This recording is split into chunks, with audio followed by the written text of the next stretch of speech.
అనంతపురం జిల్లా కరువు జిల్లా. ఈ జిల్లాని అభివృద్ధి కోసం పాటుపడినటువంటి ఆర్డిటి సంస్థకు ఎఫ్సిఆర్ఏని రెన్యువల్ చేయకుండా కేంద్ర ప్రభుత్వం మరి నిర్లక్ష్యానికి వ్యతిరేకంగా ఇవాళ అనంతపురం జిల్లాలో మరి వామపక్ష పార్టీలు, ఎస్సీ, ఎస్టీ, బీసీ అన్ని రాజకీయ పార్టీలు ఉద్యమానికి కార్యాచరణ రూపొందించాయి. ముఖ్యంగా ఒకటి, కేంద్ర ప్రభుత్వాన్ని సూటిగా ప్రశ్నిస్తా ఉన్నాం. అనంతపురం జిల్లా లాంటి కరువు జిల్లాలో ఏ ప్రభుత్వాలు కూడా, కాంగ్రెస్ ప్రభుత్వం చూశాం, మరి తెలుగుదేశం ప్రభుత్వాన్ని చూశాం, మరి అదేవిధంగా మరి ఇప్పుడు కూటమి ప్రభుత్వాన్ని కూడా చూశాం. ఏ ప్రభుత్వం కూడా ఈ జిల్లాని ఉద్ధరించిన పాపాన పోలేదు.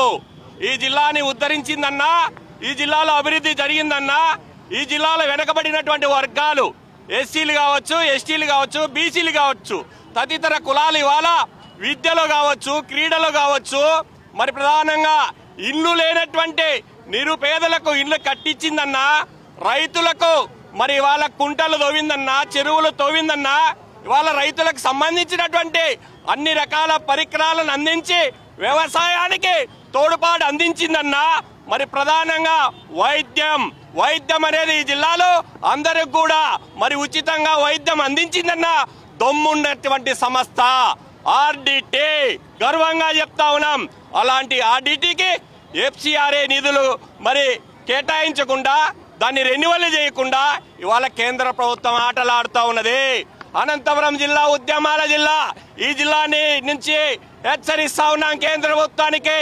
ఆర్డిటికి వెంటనే రెన్యువల్ చేయకపోతే మాత్రం ఈ జిల్లా ప్రజలు తిరగబడతారు. 14 మంది కూటమి శాసనసభ్యులు గెలిపించారు, 2 ఎంపీ పార్లమెంట్ సభ్యులు గెలిపించారు. రానున్న ఎన్నికల్లో ఈ కూటమి ప్రభుత్వానికి బొంద పెడతారు, గోరి కడతారు, సమాధి కడతారని చెప్పేసి వెంటనే ఆర్డిటికి రెన్యువల్ చేయకపోతే మొత్తం తిరుగుబాటు మొదలవుతుందని చెప్పేసి హెచ్చరిస్తా ఉన్నాం.